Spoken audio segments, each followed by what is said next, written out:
Actually, I can turn that whole gallery off. Brilliant. So I trust you can see the slide in front of you. Yes, that's visible. Excellent. Right, let's give this a go then. Just so to introduce myself, my name is Mike Jones. I'm a conservation officer with Norfolk Wildlife Trust, part of the conservation team that deals with a lot of the kind of things that you could say in the wider countryside outside of our reserves network, trying to safeguard Norfolk's wildlife and preserve it and restore it in the future. It should be about 45 minutes.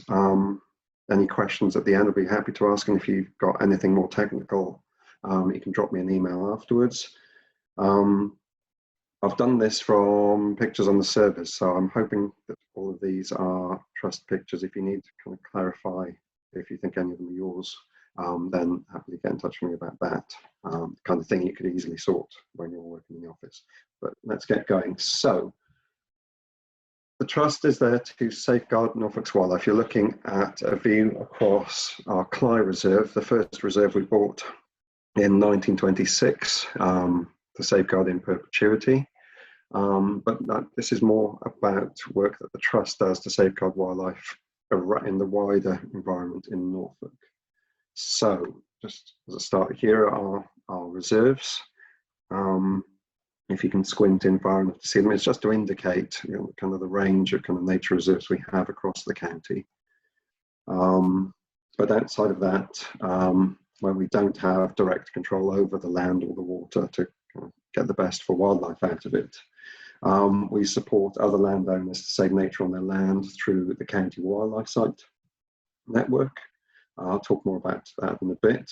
We also develop conservation projects in our priority areas called living landscapes. So you can see here the kind of darker areas highlighted.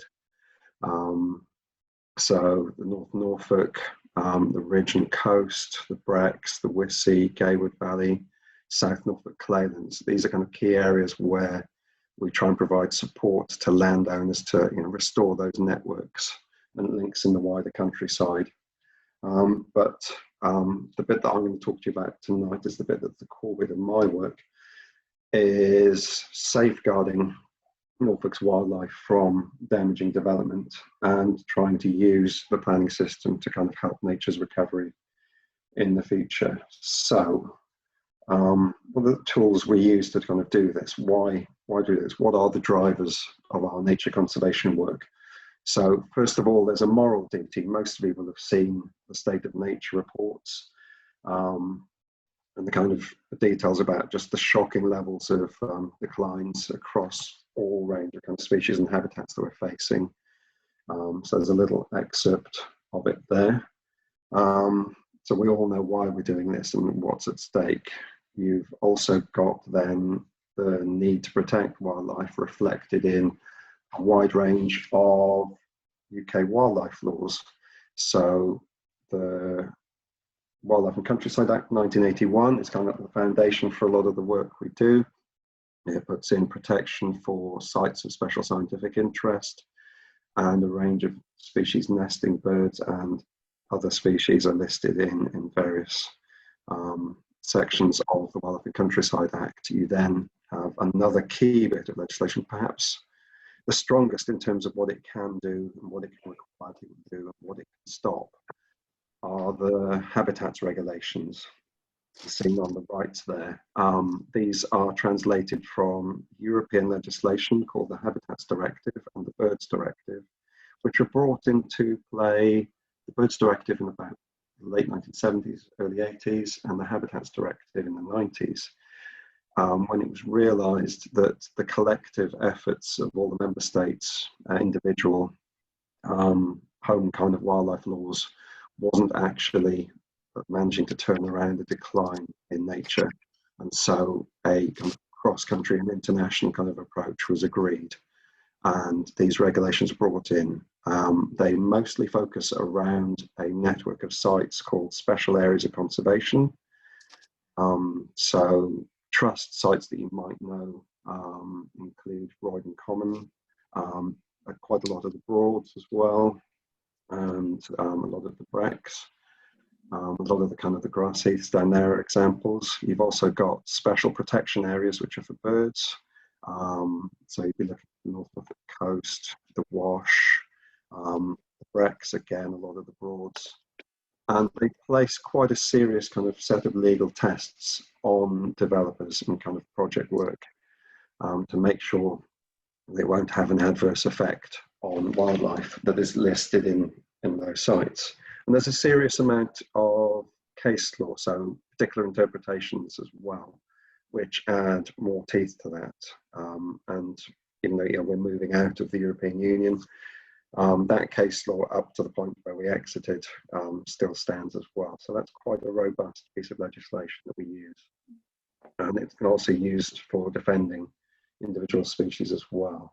You've also got then the Natural Environment and Rural Communities Act, not on this slide, but that placed a duty on all public bodies to have a regard for biodiversity in their decision making as well. So there's a decent amount of wildlife law out there. It doesn't protect everything. It doesn't protect all habitats or all species. But for a lot of species that are facing hard times, it's really useful. You've got then a growing public awareness of the links between climate change and wildlife crises. So this is the front page of a paper that Jeff Price wrote for the Trust Transactions in 2017 on the likely range of species that we can expect to lose in Norfolk under various climate kind of temperature scenarios. So that kind of thing is when the public talk about wildlife and they talk about climate, they talk about it in the same way. There's a growing kind of awareness there as well.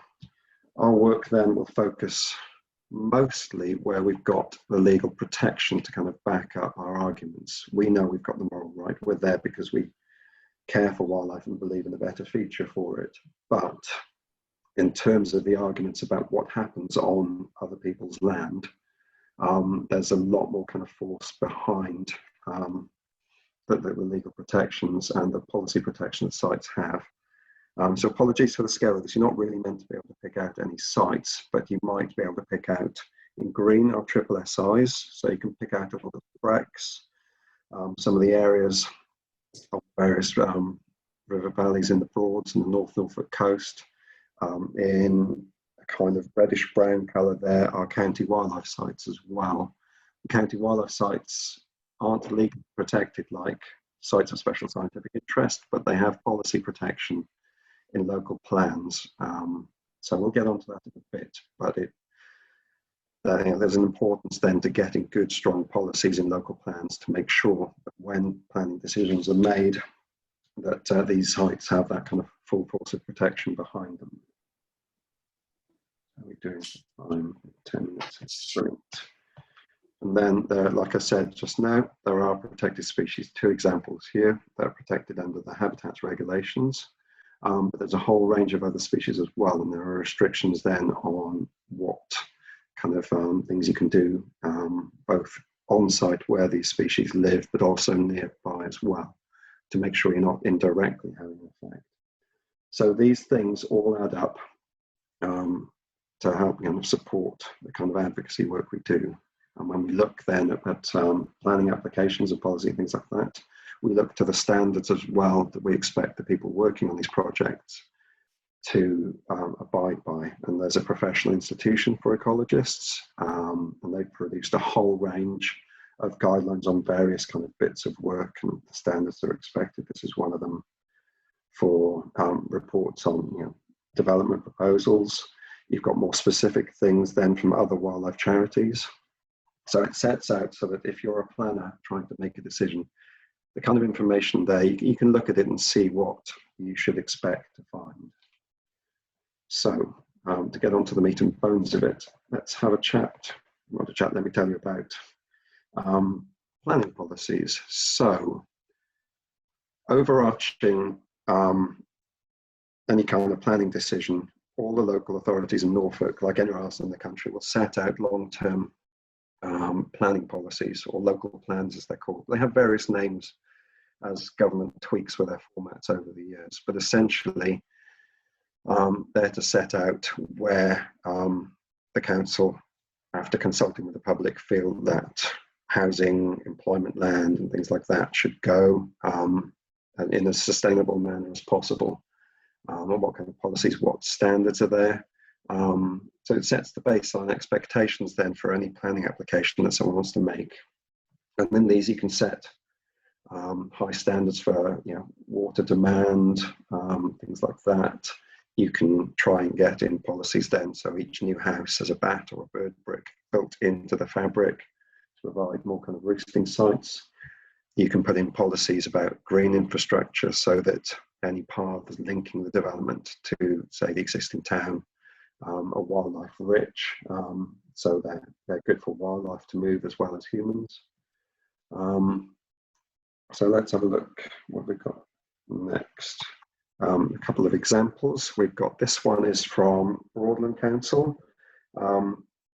Planning work. People love acronyms. So DPD means Development Policy Document, I believe. But that's not the important thing. This is a policy which shows you, the kind of thing you'd expect to see. It says you're expected to protect and enhance the biodiversity of the district, avoid fragmentation of habitats, etc. You then might have a policy. This one is a policy from Kings Lynn and West Norfolk's housing allocations.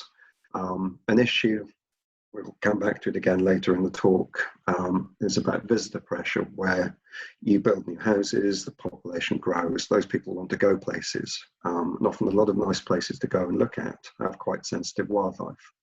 And so there is a very tangible link between increase in housing numbers and pressure on kind of sensitive habitats that can't take too much trampling or kind of nutrient loading from dogs or ground nesting birds that get flushed, these kind of things. And so this plan has got a policy in where each new house or equivalent of a house, say a caravan park, has to pay a supplement to the council, which then gets allocated to a monitoring program which monitors wildlife sites, checks where adverse effects may be on the way, maybe getting close, and then uses some of the rest of the fund for wardens, alternative car parking, a whole range of issues that can help divert that pressure elsewhere. So there's a range of things that you can put in, not just making sure that you're not building on a rare meadow or something like that. There's a lot of things you can deliver there. This is an allocation that you might expect to see. This is an example from Breckland's local plan. So the red line sets out the village boundary for Kenning Hall, where they expect development will be restricted to avoid sprawl. And you can see in purple, that's the name of the allocation site there, where the council, if someone chooses to make a planning application, the council will look favourably on housing in that location. So let's see. This is quite a simple one. I'll take you to a rather complicated example next. This is in the front of Breckland's local plan. So this sets out the strategic kind of areas for growth for Breckland. But because Breckland hosts the majority of the Breckland SPA and its stone curlew, woodlark and nightjar populations, which are all sensitive to human disturbance and housing pressure, Breckland has quite a difficult job on its hands, and you can see various hatched areas there showing where there are areas around the kind of mix of grass, heath and farmland and forestry that support these three species that are sensitive to kind of new housing going in. And so Breckland have had to take a very careful approach with a lot of kind of background data feeding into it to make sure that where they allocate housing, it doesn't then end up in pushing the numbers of these kind of three kind of fragile kind of bird populations down. And that's there because of the habitats regulations that we looked at earlier, which places quite strict protections on safeguarding those populations.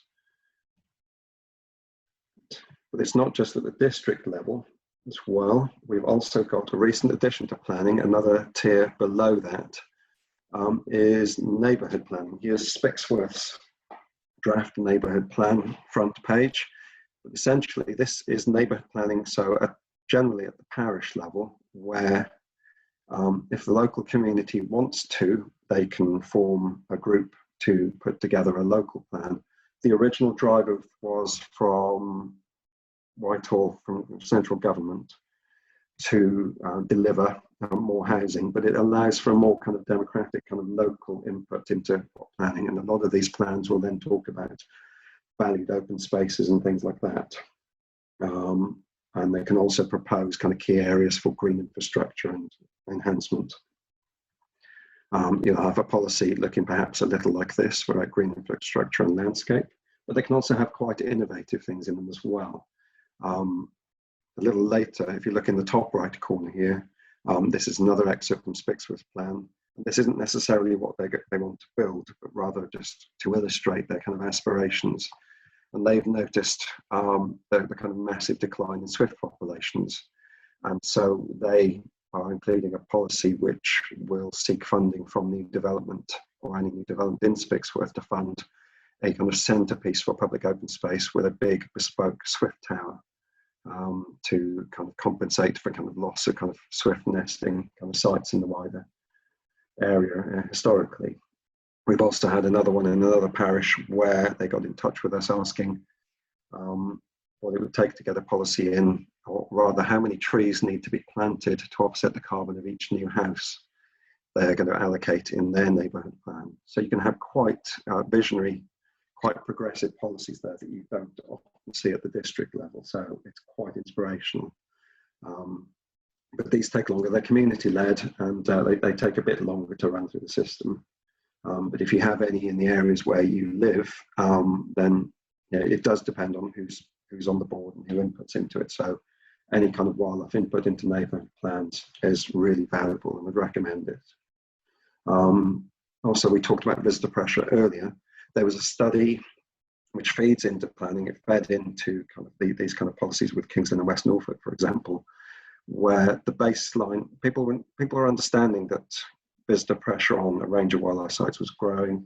And so a baseline study was carried out by Footprint Ecology in 2015 and 2016 to see where people were going. It's quite a detailed analysis. It's available on the web if you want to have a look.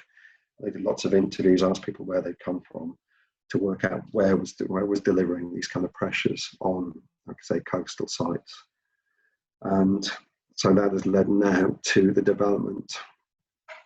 And I said we love acronyms, so this is called RAMS, but it's Recreational Avoidance and Management, I think.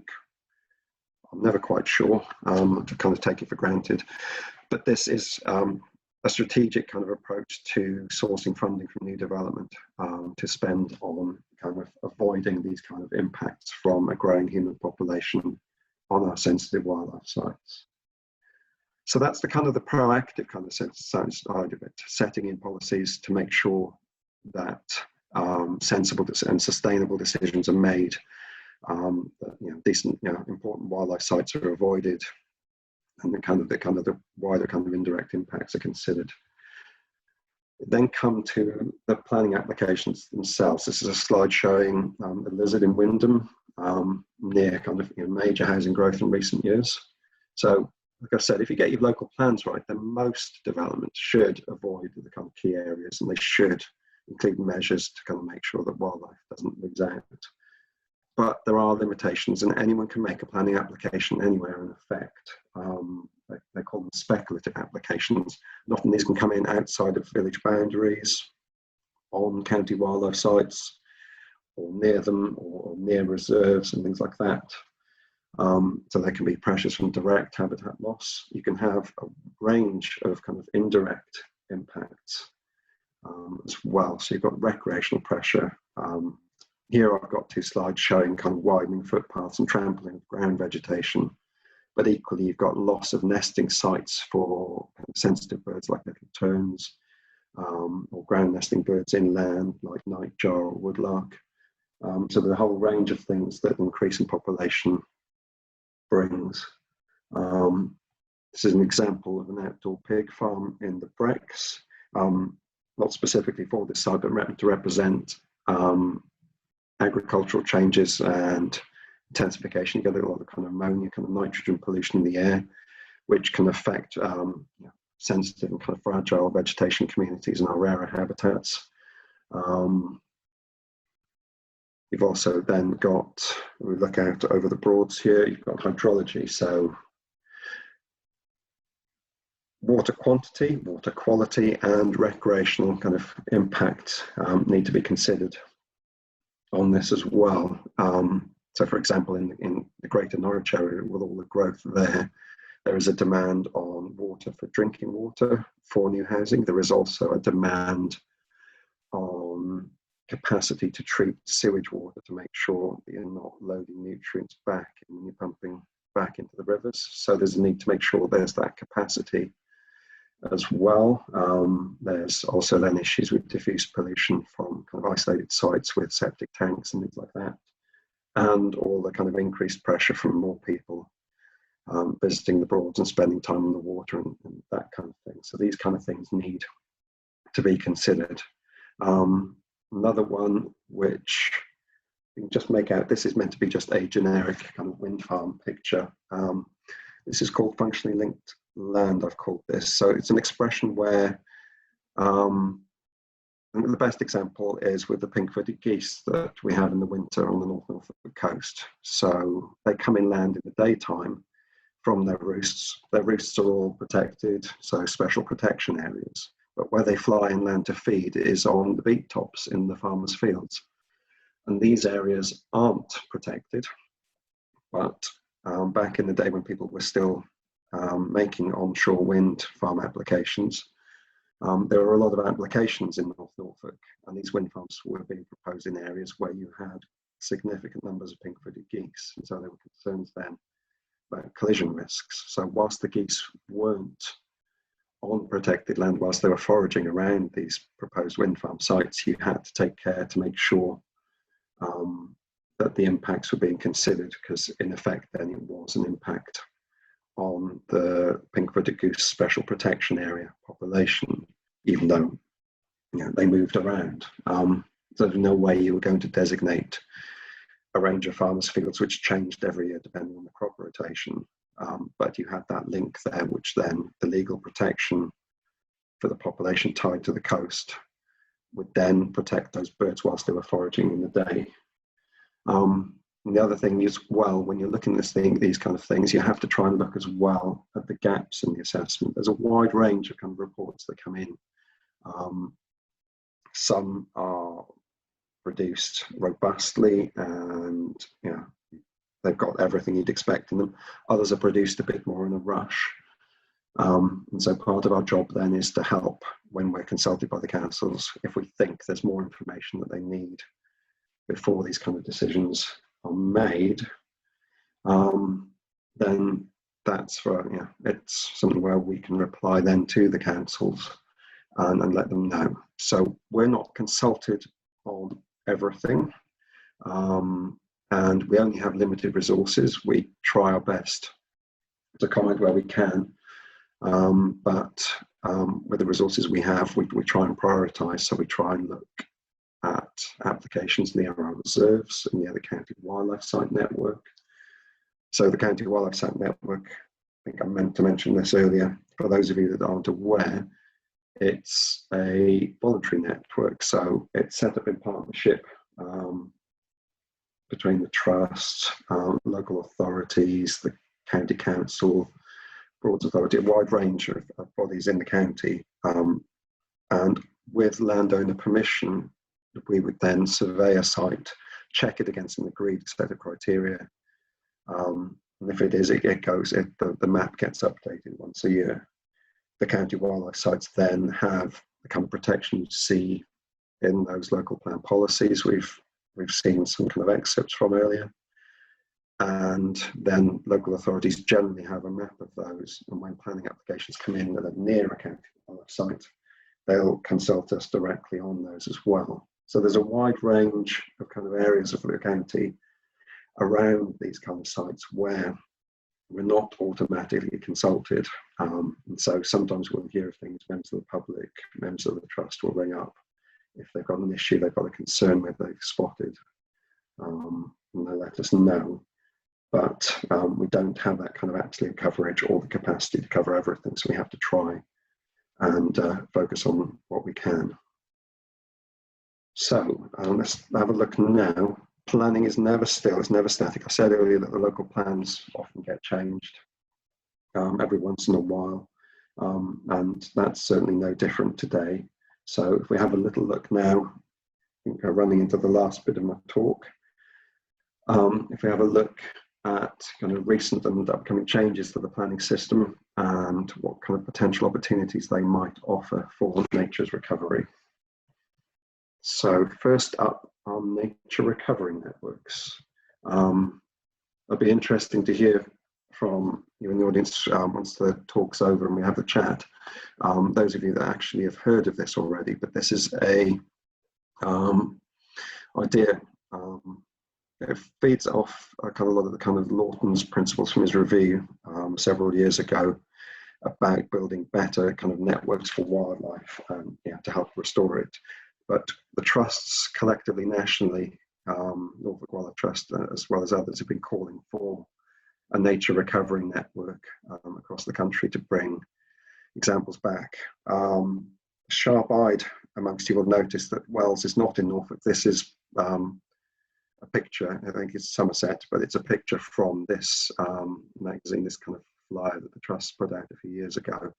But it shows the kind of thing, the kind of mapping might show kind of key core areas for restoring nature and then rebuilding kind of links between existing wildlife sites in the landscape in the long run. Then a kind of prioritization kind of exercise or a shopping list for kind of nature's recovery in a way for when people have funding or the capacity to kind of do things. And it's the kind of thing that mirrors a lot of trusts are doing work with the living landscapes as well. And the idea is then that each county would have a nature recovery network map that would tie into the local plans so that when new areas for housing or employment are allocated, you're not blocking these kind of areas for to relink existing wildlife sites or to provide corridors for wildlife to move through the landscape in response to climate change. More room for rivers to kind of expand and contract, through their floodplains naturally, all these sort of things. So it's an attempt to kind of get that kind of consensus with the community about what nature's recovery would look like. And so we're promoting this. This is going to be an idea that's in the Environment Bill. So the Environment Bill has been stalled and going through Parliament again with various kind of measures in it. We're expecting a key bit of it, a bit called, well, I've gone ahead of myself. Well, we'll do this one, a key element called biodiversity net gain to be made mandatory in all planning decisions starting next year with a kind of a 2-year feed-in process so that local authorities and developers can get used to it. The theory behind this is that all development should be able to demonstrate a measurable, proportionate net gain in wildlife. It's done through a rather relatively basic spreadsheet calculation. I say basic, the formulae behind it are quite complicated, but in essence it boils down to a matrix of habitat extent and quality, and things are given various fixed scores which have been developed by an expert panel, and you measure habitat extent before, you measure habitat extent afterwards with a multiplier for how long it takes for that habitat to establish, to kind of compensate for the fact that some habitats will take longer, and so you need more of them in the short term. And essentially you plug that in and you have to demonstrate you can deliver a net gain, either on site or if you're trying to cram as much development as possible out of your site, then off site somewhere else. Now there are criticisms of this approach. There are flaws in it. It is limited because it only talks about habitats and there's no mandate for specific species requirements in there. But it is going to be mandatory. It is going to be part of the Environment Bill and therefore law in 2 years' time. And so it will force greater kind of recompense for the damage from development that was never mandatory before, and so it's something that will need to be accounted for. The trust, we have been, whilst it's backed up by recommendations in national planning policy already, in some counties in the Midlands, for example, have been operating a voluntary net gain policy for a few years already. And so in our responses, we try and ask for net gain in everything now, just to try and encourage people and get people used to it.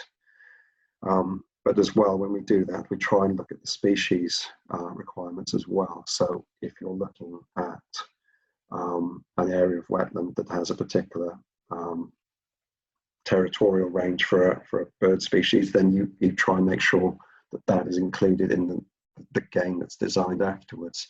If there is a certain amount of hedgerow for hedgerow birds, breeding territories, etc.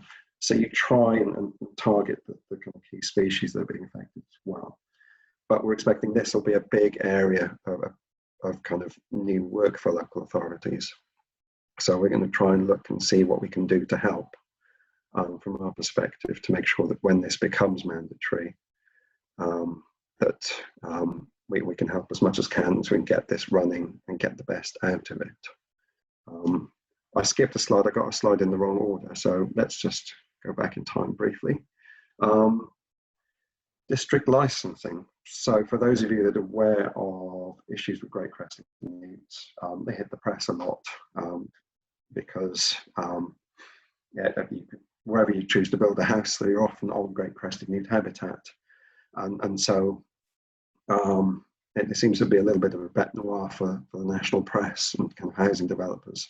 But here is an excerpt from some Natural England slides on the work going on district licensing. So previously, if you wanted to build some houses near a great crested newt pond, the habitats regulations say that great crested newts are protected, and so it's wrong to develop and accidentally or even intentionally kill them by bulldozing out their terrestrial habitat. But provided you can get a license from Natural England, so you need to survey your site and propose a whole range of mitigation and compensation measures, you can get a license which says that development would be okay. But usually that's focused on moving the newts away from your building site. So often if you see these kind of long plastic fences by the sides of motorways or kind of roads or around the edges of fields, that's the start of someone trying to kind of close an area off and trap the newts out and move them outside. But this is usually quite intensive work. It costs a lot of money, and there's been a growing feeling that that money isn't being spent to the kind of the true benefit of the species. And so this kind of district level approach is being put forward, where the money can be pooled to use to strategically create new habitat, link up ponds that are isolated from other great crested newt populations in the landscape. And so this is part of that kind of habitat mapping to try and find out and try and target where developers can, provided they meet a series of measures, put money into a district level fund, which will then do kind of strategic level things.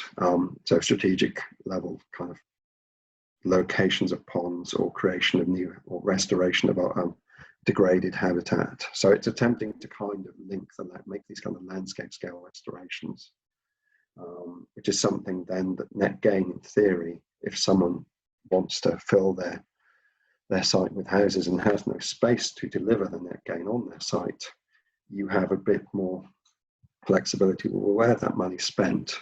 You can link up old hedgerows, possibly secure kind of natural regeneration between two woodland stands that have been separated. And these kind of opportunities to kind of relink these kind of gaps in the natural environment present themselves, opportunities that weren't there before, driven ultimately by the legal protection, the policy protection that these species have. So skip past that. So kind of thinking a bit more widely around these kind of things about kind of habitat restoration, just a couple of examples. of work that the Trust is doing. So here we have the road verges. So often this is an article in The Guardian from last summer, but this is collecting native grassland seeds along kind of remnant bits of old grassland on the road verge network. So there is a network, I think, of at least 100 protected road verges across Norfolk, which are the kind of remnant kind of species-rich grasslands next to roads. I think one of these kind of particular ones is kind of a stronghold for sulfur clover, quite a kind of local South Norfolk kind of species. And the idea is then that you harvest the seeds and use them to kind of restore degraded habitats and increase their diversity. And the best thing about this is then that you know that the seed is very local in its provenance. It's probably only from a couple of miles away. So it is ideally suited to the local conditions and circumstances, the kind of the weather, the kind of the moisture, the temperatures, and everything like that. So if you want to have a look at the full article, there you go. It was August last year. Another one then that this is in the EDP from only a few weeks ago. So this was a donation that the Trust very kindly received and is using to link up 2 parts of Foxley Wood, to restore land that hasn't been part of the woodland for a long time. And so that's the kind of way you're just leaving kind of habitats to restore in the long term. So these kind of examples of these kind of ways where you can deliver kind of gains for wildlife with targeted funding and kind of local kind of work. Another kind of thing to kind of reference as well. So as part of the wider kind of national trusts group called the Wildlife Trusts, we're part of a campaign called 30 by 30, which is advocating restoration of 30% of our land and sea for nature by 2030. So it's all building on things like Thornton's kind of principles of bigger and better and more linked up. So to try and kind of turn the tide on nature's decline and turn it into a recovery is to kind of re-link up our existing wildlife sites, restore ones that are degraded, and help them expand back out into the countryside. But as well then, just a kind of a last kind of point I want to make, some of you may have heard about the recent proposals for new reform of the planning system in England. This is quite a radical proposal by central government it is quite a large shake-up of the existing planning system. And personally, I'm still getting my head around the various things in it, but it's broadly an attempt to set the country, I guess, district by district into different zones for, I think they're called protection, restoration, and for growth. I think it's still an early stage, but some of those names aren't necessarily as kind of accurate as they seem at first glance, because the areas set for protection can still have development in them, whereas the areas with growth, it's presumed planning permission effectively already. There is a shorter, as far as I understand it, a shorter kind of consultation period at the start. And there are a number of concerns that the Wildlife Trust have about this. In the chat later, if you want me to try and find the link on the National Wildlife Trust's page, there will be a link to our response to that. If you can have a look, it's quite detailed because there was a lot of detail in the government's proposed reforms. But there are concerns that the consultation periods aren't going to be long enough. I think that it needs to have more focus on nature and people's access to nature. And that the ecological and climate crises must be addressed as well. And there needs to be definite kind of engagement by local stakeholders, by the local communities in the planning system in order for people to still feel that they're part of it and it's not kind of a top-down approach, it's just dictating growth to them. So we have to see where that's going to go. It could be quite a radical shake-up of all the kind of local plans that I showed you the examples of at the start, with the local authorities all basically going back to the drawing board with risks then for our protected sites if they end up in areas for growth or things like that. But I think we don't really quite know where it's going to go, but I can point you to our detailed comments if that's the kind of thing you'd like to have a read of. So that's me done. If we can bring back everyone in the gallery, Danielle, that's all right. Absolutely. If you'd like to turn on your cameras, and you can stop sharing your screen if you'd like, Mike, as well. Yeah. Thank you ever so much for that talk. That's fantastic. So hopefully I stuck roughly on time. You absolutely did. It's okay if we overrun by a couple of minutes anyway. Don't worry, I'm not going to be tapping my watch in the background, Mike. We went past 40 minutes and nothing shut off, so I know we've done it. So that's kind of a whistle-stop tour. I say whistle-stop, it took me 40 minutes to say it, but that's kind of the meat and bones of what we do with the planning system to try and safeguard Norfolk's wildlife and try and take opportunities where we can. Obviously, there's a lot of change coming up. There's a lot of kind of conversations with kind of growing public awareness of wildlife and climate emergencies and how they're kind of intertwined. And I think there's probably a lot of kind of conversations that we were kind of hoping to have this year with local authorities and the wider community about net gain, tree planting, all these kind of things. And then COVID struck. So we're a little bit on the back foot with a lot of things, but I think we've got a lot of kind of ideas. It's the kind of stuff where you can look up in the office and talk to people and then just pop across town to, or catch the train to go to the local council to go and have a chat with them. But that's all got a bit slower. But we're trying to find our way through it and trying to work out where we can kind of best use our kind of time to kind of benefit wildlife in the future as well. So, any questions? I think you've got one here from James Cross. So the planning policies have an impact on development control decision, which is all about land use essentially.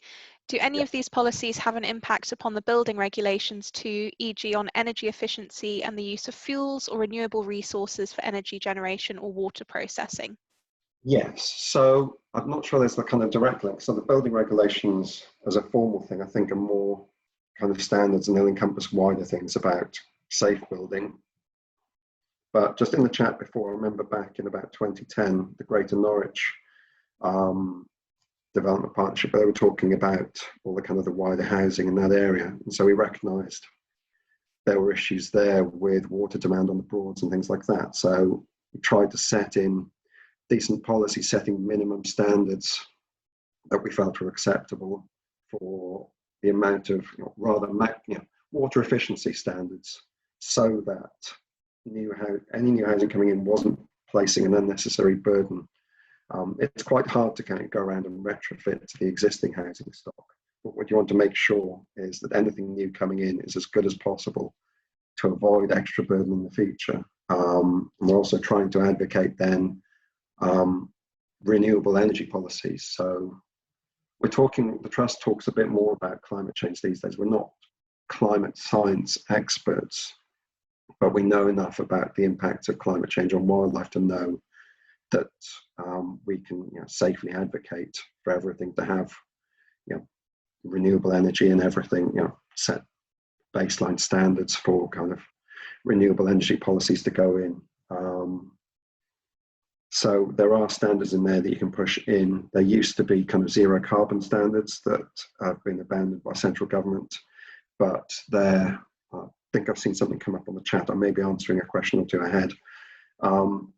But two planning bodies, the Royal Town Planning Institute and the Town and Country Planning Association, set out a document setting out examples of all the best planning policies they found from around the whole country on renewable energy, on water use, all that kind of stuff to do with climate change, so that people can look at it and say, right, well, say Wolverhampton or Solihull or Birmingham or Southampton, they've got this policy, it's in, they got it past the planning inspector, and it's a requirement for everyone to kind of meet. And you can use that then to advocate to Greater Norwich to North Norfolk to Kingston and West Norfolk, all the local authorities saying, look, these people are doing that. You can have a policy which says 10% of your energy supply must be renewable. For example, then, because if you're not doing anything, you've got then that the targets for kind of, I believe it's net zero carbon, I think it is. I'm a little rusty on the terminology, but you will be undermining the national progress to national targets by not setting these things as a baseline. So not even it would be good to, often you're seeing in older plans, you're seeing wording which says where possible or where suitable. So there's kind of get out clauses. But you know, see, it's pushing more towards a kind of mandatory. And so we're advocating that wherever we put in responses, because you get those policies in the plan, then anyone who comes in with a housing development, regardless of whether it's in an allocation or they're speculating and they want to just build a house in urban countryside, they have to kind of meet that policy. So you set a minimum threshold, and gradually the idea is then you can ratchet that up as kind of technology increases or public demand increases. Did I answer? Yeah. Some people are nodding. I'll take that as a yes. Thank you. I think, John, you were then going to explain how the comments on outdoor pigs ended up with Wildlife Trust buying the land from the farmer to add to Thompson Common. John, put your audio on. You're on mute. I just thought it'd be interesting to flag up, because I know about it, how comments can sort of have this knock on, because we've been concerned about 10 years ago for quite a while with runoff from outdoor pigs onto the stream and to the Thompson water by the common, but it was quite hard to do anything about it, and that's not sort of covered by planning. It would be covered by the environment if pollution could be proved. But when the landowner wanted to build an indoor pig unit adjacent, we weren't too concerned about that, but we were concerned to make it, as long as the runoff could be controlled.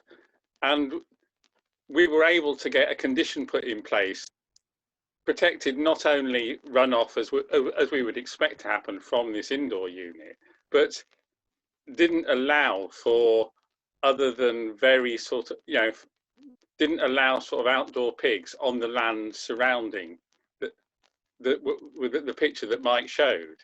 And the upshot of that after 2 or 3 years was that the farmer decided that he wanted to sell that land, and we were able to buy it, and ended up, that's one of the areas where we're now sort of restoring pingos and expanding Thompson Common. So you never know what things will lead to. I just thought it would be interesting for people to hear that it was being involved in the planning side, but also being aware, around and reserve.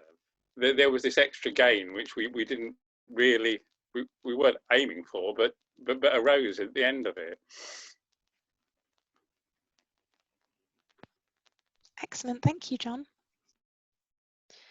Joe, you've got some questions there. Shall I let you take it away? You're on mute too, I'm afraid. Sorry about that. Yeah, do you think local planning authority biodiversity policy as it stands is sufficiently tightly worded? I mean, some of it strikes me as vague. There's wiggle room. You just have to show that there are no alternative sites, and if you only own one area of land, you can say, well, I have no alternative. Well, that's the trick, and I think sometimes we get calls from members of the public who want us to do something they're concerned about the site, who aren't familiar with the planning system and the kind of protections that things have. And sadly, county wildlife sites, that kind of tier of from the local wildlife site, doesn't have strict protection. It depends on the wording of the policies. And if it's not planning, if someone has a county wildlife site, but they decide they want to take their cattle off it and not do anything for a few years because of other pressures on their lives or other kind of priorities, there's nothing you can do about it, and they potentially degrade over time. But it's we do the best we can. And looking back, I think you can see a wide range kind of effect, different wording in these policies, and some of that kind of reflects, if we look back in time, so we're looking back some of these plans. Sorry, I think the kids are just going to bed. Just looking back, you can see back to 2012, 2014, some of the wording then, there was less support, less public kind of pressure for kind of wildlife protection. And so you can see as time goes on, the wording will get stronger as different plans get adopted or revised. And so sometimes you're seeing that wording get strengthened. Sometimes opportunities are missed, and you have to recognize that with all the best will in the world, outside of any legal requirements to protect special protection areas, special areas of conservation, and sites of special scientific interest, outside of the kind of the strict legal wording that protects them, it's all a balancing act, and the local plan is an attempt to kind of bring the community into balance where the housing growth that people feel is needed should go. And not everyone's always going to be happy with where that housing goes, or where a bypass goes, or in the industrial estate. But it's an attempt to reconcile all these kind of things, have all the evidence out in the open. And sometimes the wording that you advocate doesn't quite make it in there. It's usually, everyone has various rounds of consultation, for those of you that are not familiar with it, and it all ends up in front of a planning inspector who makes a decision on the final wording. And sometimes the wording that you want, the planning inspector doesn't think is necessary. The wording is weaker than you'd like. You just have to work with that. One kind of example, that bit near the start with the £50 per house in King's Lynn and West Norfolk. So it kind of just shows the power of the things that you can do, because the council had gone into that examination in front of the planning inspector without a plan for addressing the impacts of new housing on all the kind of the coastal sites and Roydon Common and all these kind of sensitive areas in the district. They were partway through having the plan, they were working on it, they just didn't have it ready in time. And they had promised that they'd have it 6 months down the line, whenever. I forget the precise timings. But the plan is an adopted document with a lot of clout and weight in any planning decision. So if it wasn't in that plan, there was no guarantee that, say, the council had a funding crisis 6 months down the line, that they could have just dropped that to prioritise like sheltered housing, community care work, the whole range of things they deliver. So you needed to secure that. We went into the examination, and on day one, the inspector asked the council to provide the evidence on how they were going to address this housing impact, this visitor pressure impact from housing. The council gave their evidence, the Wildlife Trust and the RSPB challenged that, and the inspector closed the examination on day one, to give the council a couple of months to kind of finish the plan, because he said, we're not going any further until you've got that work done. The council weren't expecting that, but he just said, no, that's it. Perhaps a little more politely than I'm paraphrasing, but he says this clearly needs more work, and a promissory note isn't enough. And so duly, the council went away, they finished off that work so that it could be included in the plan. And so all that new development, regardless of any other wildlife issues it may have, they all have to donate an extra £50 per roof to a fund which goes to offset the impacts of all those extra people going up onto the coast, whether it's with us at home, whether it's RSPB at Snettisham, whether it's National Trust, whether it's Roydon, any of these kind of sites that have those kind of protected wildlife on them.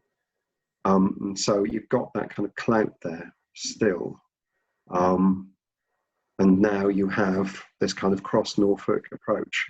So you've just got to try and set the best standards and try and call the local authorities out where you think they're failing on it. But you've got to recognise that, one, you're not always going to get the best policies in, and two, sadly then, you're not always going to be able to respond to every planning application that's assessed against those policies. And so you've just got to try and set the standards as high as possible in the hope that as much stuff has to go through that filter. But it's the same across the country. You'll see, that's part of this kind of Town and Country Planning Institute document is really good, because you get to see what people have put in in, say, the London boroughs on kind of green roofs and these kind of things for kind of urban greening that you don't generally get to see examples of in a mostly rural county like Norfolk. So when we're looking at what Norwich is doing in the future, you can point to examples where the bigger cities are delivering for wildlife on people's doorsteps. You can look then and see what people are doing with similar issues with, say, nightjar or pink-footed geese or any kind of thing, or kind of heaths next to urban areas across the country, the pressures they're facing and how they're managing to deal with them. So you can then have solid concrete examples where you can take to Norfolk's planners and say, look, your counterparts over there have managed to do this. And we, our membership, believe that these kind of things can be done as well. Can you think of any local planning authorities, rural ones, not necessarily in Norfolk, who you think have got it right? They're completely right? Oh, maybe if pre-COVID, when I was a bit sharper and looking at these things, lots of files on my desk, I could have given you an answer. Some examples we gave to Greater Norwich that kind of spring from mind are urban, sadly. Southampton have got an urban greening policy. A few of the London boroughs and the Mayor's Office for Greater London have done that. One of the councils around Birmingham, I'm trying to remember which one. Solihull, I think, was one of the kind of more urban ones with that have a voluntary net gain policy. Warwickshire, I think, might do. Oxfordshire have got a kind of clearing body for funding for kind of biodiversity, but also for climate change, to spend that kind of money strategically on climate change. Yeah, I think they were actually well ahead. The Oxfordshire authorities were very, very well ahead on biodiversity net gain. And even 10 or 12 years ago, they were looking at it. So, yeah. Well, that's the thing. I mean, we've pointed out these examples. It's the kind of thing I would have liked this year to kind of spend more time talking to local authorities, going to their offices and having a chat. So it's something for next year, when the dust settles with the planning reforms and we're all vaccinated and we can have more kind of meetings with people safely again. It's the kind of thing, because they'll all be trying to figure out how they're going to implement net gain. And I think there's a role for the Trust and other conservation organisations with that kind of expert local knowledge of kind of wildlife sites and that kind of local level of kind of networks. Where they're best kind of reconnect and that kind of thing to kind of input into these kind of processes. Whether we can have something like Oxfordshire with some kind of central kind of expert panel for Norfolk, who knows? But these are all things people are thinking about. So it's kind of watch this space. But yeah, there's some good inspiration. When I first read about Oxford's one, I'd never heard of it before, and just the scope of what they're doing is just really kind of inspirational. They've got that running, and that it's been running for quite a while, because we've seen a real kind of step change in the last couple of years in public awareness. But a lot of these things predate that by quite a few years. So hats off to the people who've pushed those forward.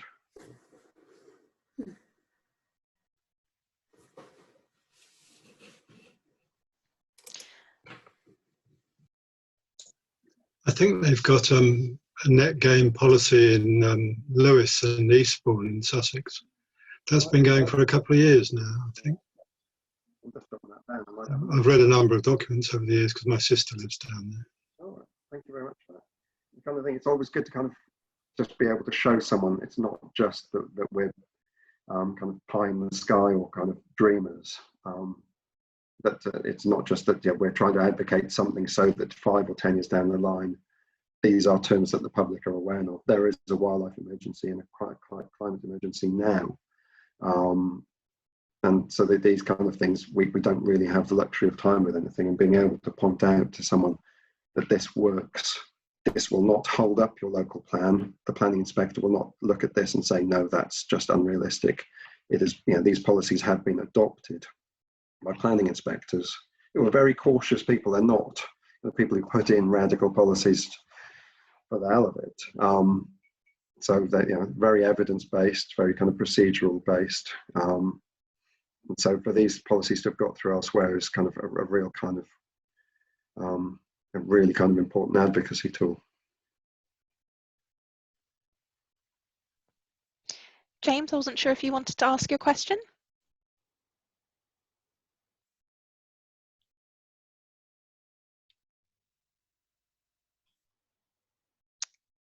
More than happy to read out for you. So James says, following on from Joe's question and the 1985 EU Directive on Environmental Impact Assessment, the first policies were developed in about 1989 for the metropolitan areas of England.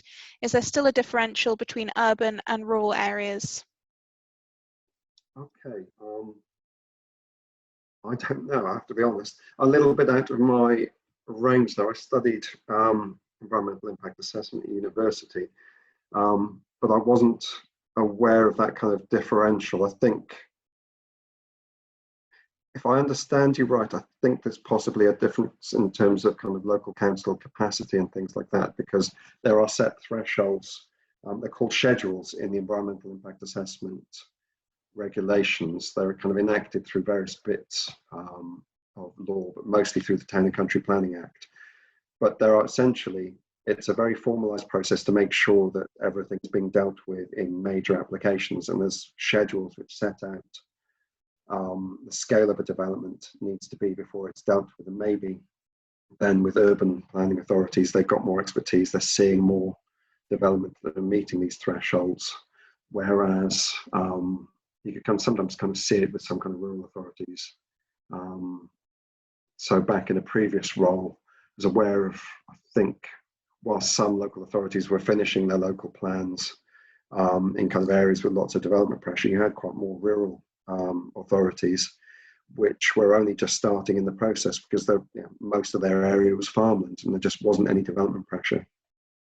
So they weren't really getting much kind of volume of planning applications, and they were mostly kind of expansions of farms or kind of extensions on kind of houses in rural settlements. So they really just weren't hitting these kind of thresholds in the schedules of the environmental impact assessment regulations.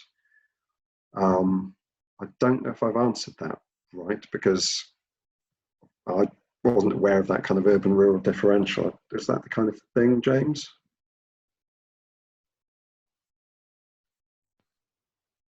But the regulations cross the board, so they set the same standards for anywhere. So like John was talking earlier about pig units, there is a threshold for once you hit a certain number of pigs in a pig unit, you have to carry out an environmental impact assessment because of all the water demands, the slurry, the ammonia, the air pollution, all these kind of things. And I can't imagine anyone these days wanting to put a pig unit in the middle of a city or the middle of a town, but in theory, those kind of standards apply across the board. Happy for a kind of a follow-on question if I haven't quite kind of addressed that. Thank you, Mike.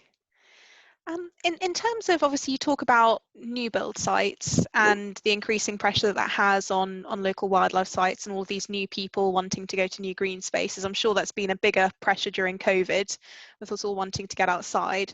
I was just wondering if you think in the future, as the kind of new homeowners pay a maintenance fee to sort of look after the green spaces on these new sites, do you think at any point there'll be a mandate for them to also contribute towards conservation of the local wildlife sites they'll be using? And if so, do you think that's going to become part of a sort of wider council tax that we all pay towards those sites? Oh, that's quite a bold vision. I think part of the kind of issue to have with that, sorry, to dial back a little first, we in the past have talked about visitor pressure on, and it's mostly that kind of baseline study and the RAMS project. It's mostly been focused around special protection areas, special area conservation, because they've got that very strong legal protection. And so that forces development to take that very seriously. But we've been looking at kind of visitor pressure when we put in comments on proposals that are near county wildlife sites for the same reasons. We don't quite have the same kind of impact or clout because we've only got that kind of protection that's in the local policy. It doesn't have that legal protection behind it. So you will have those kind of still very real impacts on a local wildlife site from new housing that you would have, say, on a European site on the coast with all the designations under the sun. It's whether you then be able to get funding for that. Part of the issue is that you don't have that legal protection And so these would be seen as unnecessary burdens by developers on their kind of their overheads and unnecessary. So you'd expect that to be contested. You'd need to kind of back it up with a robust evidence base, which is hard to get hold of. And all the local authorities in Norfolk contributed into a pot to pay for this baseline study and for the project work that's come off the back of it. But then you've got issues then because most county wildlife sites are in private ownership. So a lot of them, there is no kind of right of access anyway. But at the same time then, yeah, trying to kind of do that and then prioritize which sites you think, what evidence would you have that site A is under more pressure than site B? So yeah, these are wildlife sites. Some of them are by the set criteria of just as much kind of rarity and a host of kind of as fragile kind of habitats as our legally protected sites, but they don't have that kind of protection under them to mandate them. Ideally, you would like to safeguard everywhere from that kind of pressure. You'd like every new development to have sufficient on-site green space so that people can do most of their dog walking there. And then when they go to the coast or to these big open expanses of kind of heathland, that part of the money from the build of their house is paid for a warden to make sure they stick to the paths and they don't litter and they clean up the dog muck, all these kind of things. Mapping that on to a network of, I think, at least 1,300 county wildlife sites, of some of them really quite small. A lot of people who quite rightly just want to keep it in private ownership and don't want anyone on there. A lot of them are used for farming traditionally, and that's where their wildlife value comes from. I think that would be quite tricky. We have to just try and operate on a case-by-case basis where we can, and try and do the best and kind of educate people at the same time. So can I Thank you. just add, when it comes down to it, ownership is very, very important, because on the one hand, at the county wildlife sites where money is spent and protected, and they're protected, if you think of places like Norwich or ones that are in the ownership of the city council, there's about, I can't remember now, there's 10 or 12 county wildlife sites, most of which are local nature reserves in Norwich, people probably know. And on the other hand, there have been where there's been a planning development, for instance, somewhere like Wymondham, and we've tried to argue that there should be money to mitigate for impacts on county wildlife sites in the vicinity. But quite often, if those county wildlife sites are privately owned by someone who isn't interested in it, improve for conservation, then there's sometimes money out there that someone doesn't, that it's quite hard to spend. And I think the county council found that around the when there was a fund set up that would have put some money into improving county wildlife sites within the the NDR, and it ended up that FWAG took on that money and tried to sort of get it spent, but it wasn't. You'd assume that people would want it to, but if they don't really want to manage their land for wildlife, whether it's a county wildlife site or not, it's very hard to even sometimes spend money that is there.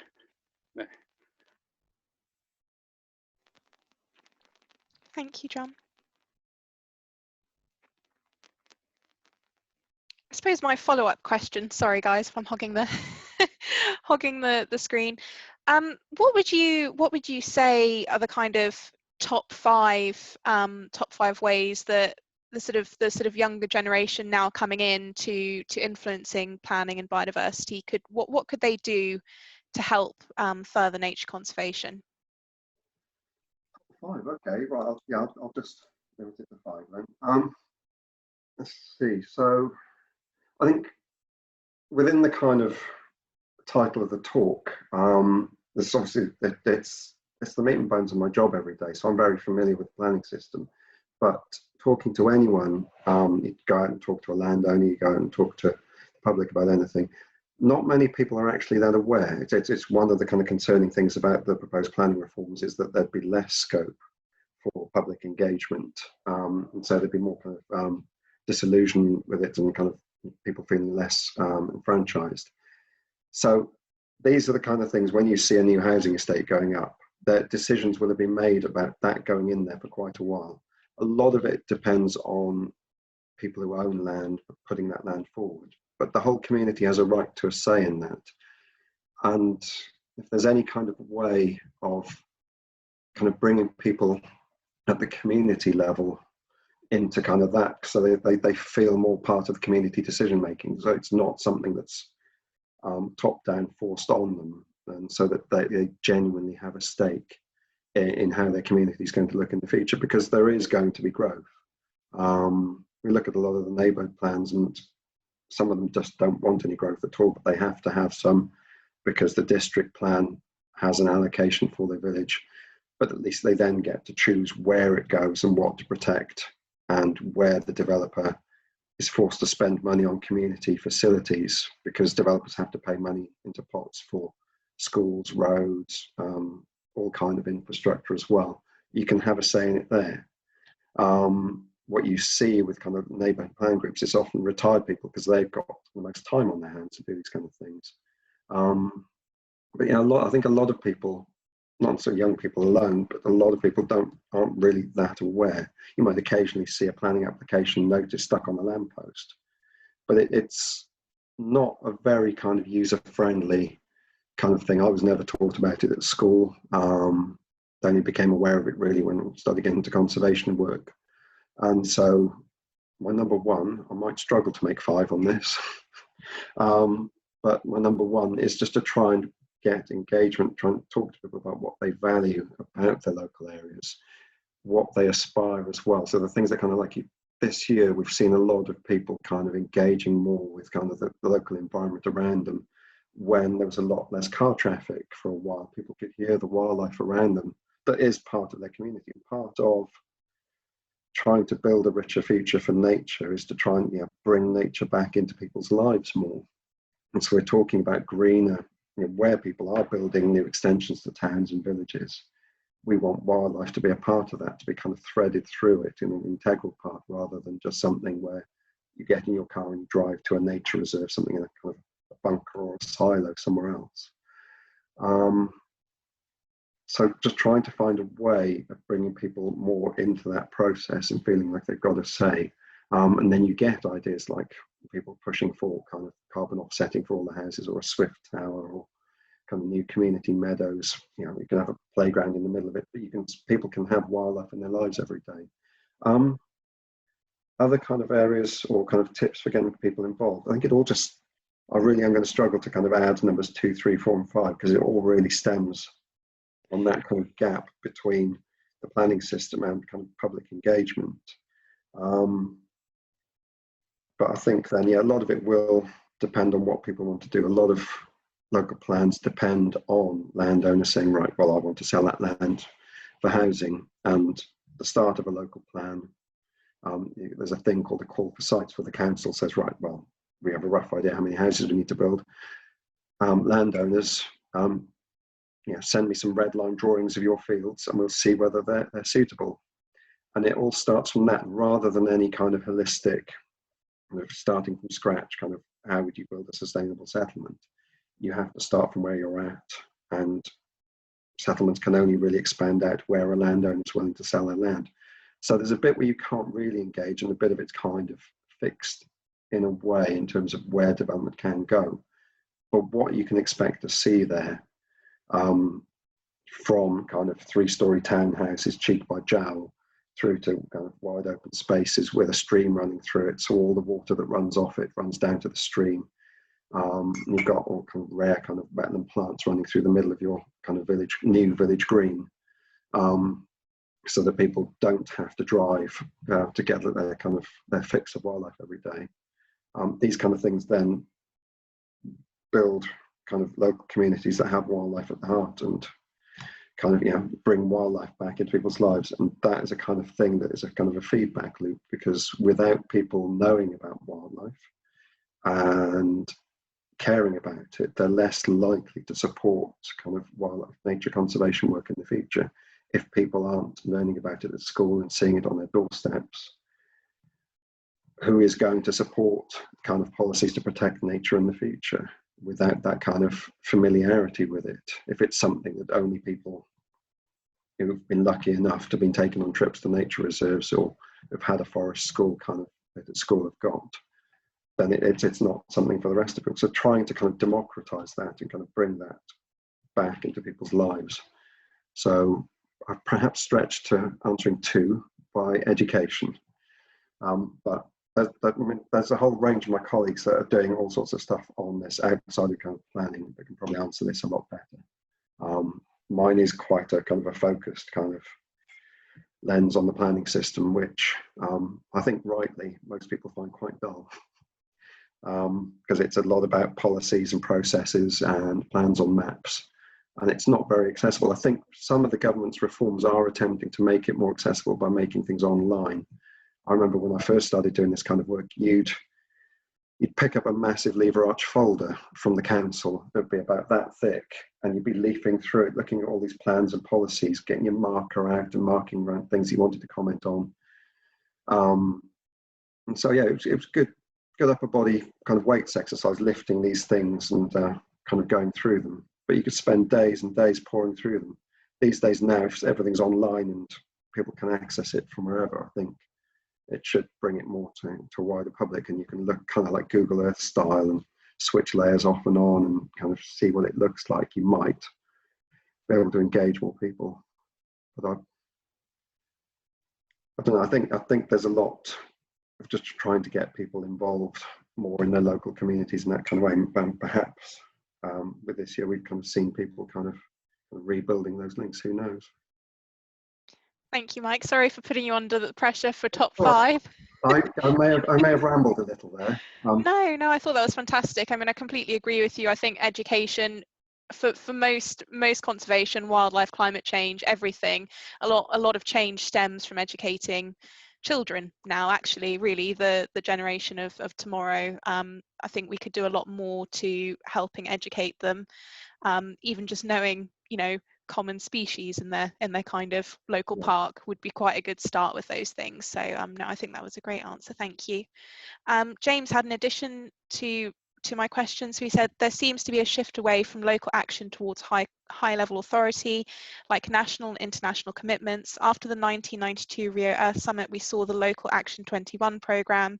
The Localism Act and the Neighbourhood Planning Act have tried to enact local action. How active is the localism agenda now?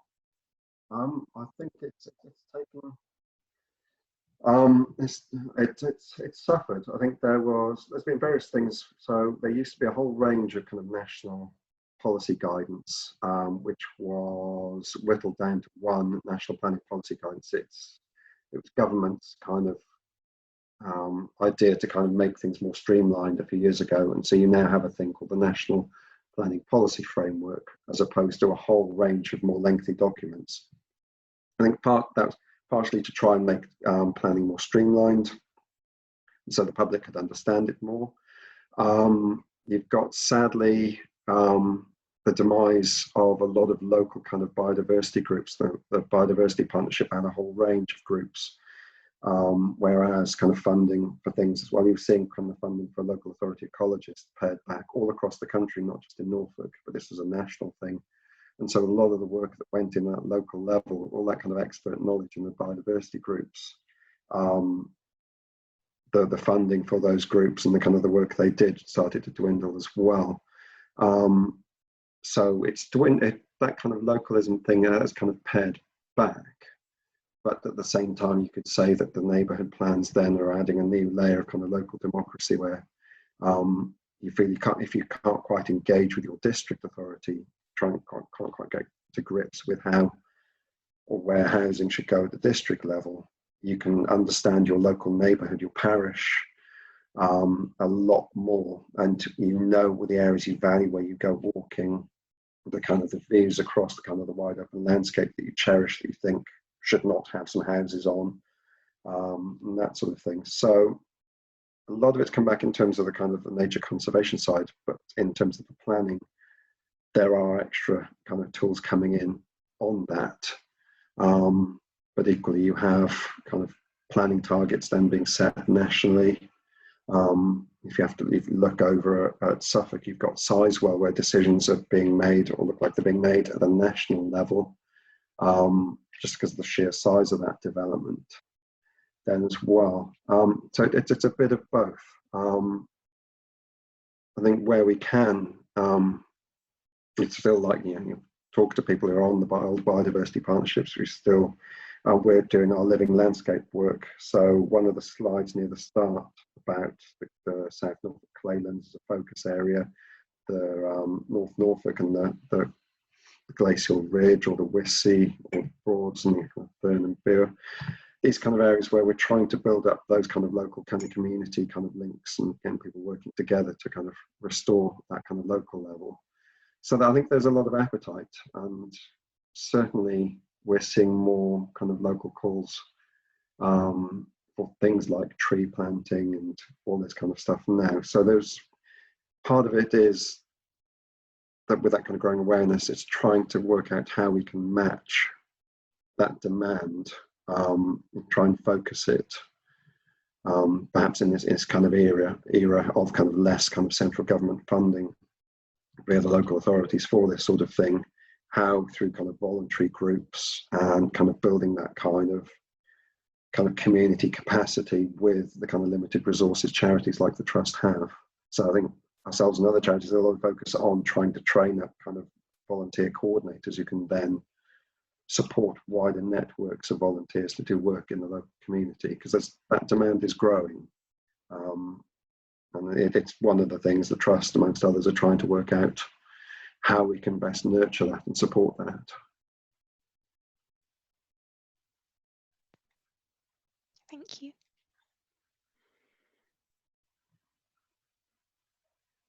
Do we have any further questions for Mike?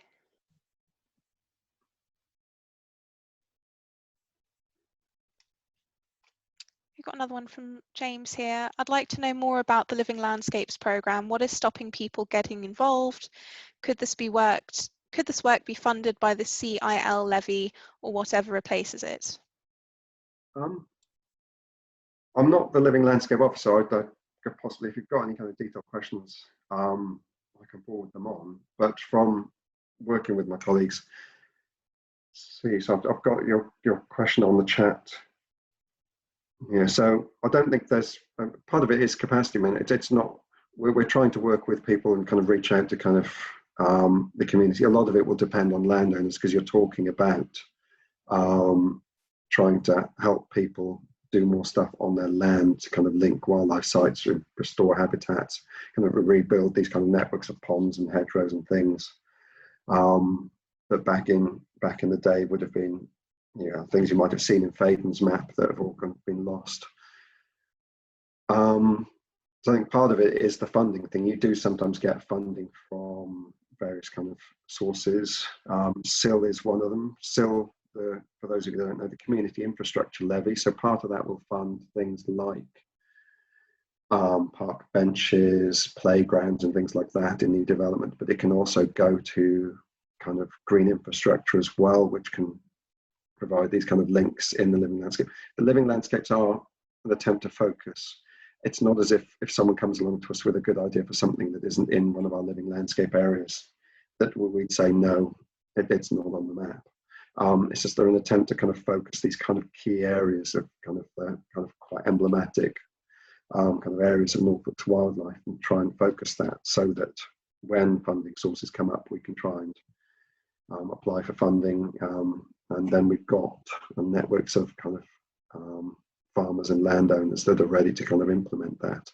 The CIL money can go into it, the net gain money when it comes through can go into that as well. In theory, then you could possibly use these kind of things to target future agri-environment funding as well, because there's talk about a lot more kind of in whatever replaces the kind of the common agricultural policies kind of funding, in terms of, I think the phrase is public goods for public money. So there's a lot more kind of wildlife benefits for the funding that goes to farming. So there's a lot of things that can potentially feed it into it in the future.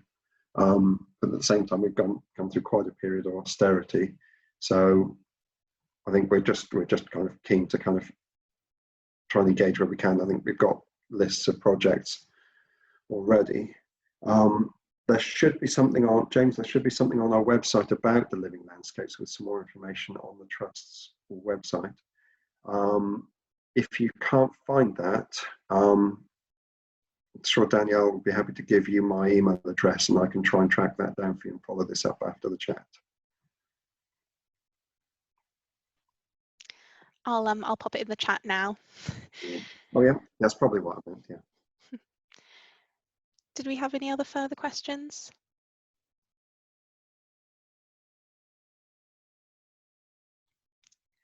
No. Well, I just wanted to say thank you so much, Mike, for your time this evening, for a fantastic talk and asking all of our questions. It was very interesting, and the recording will be so useful because our members can then look at it anytime, whether they've it's perfect COVID watching, I think. It's fantastic, and James has just added thank you for the chat. It's thought-provoking, which I completely agree with.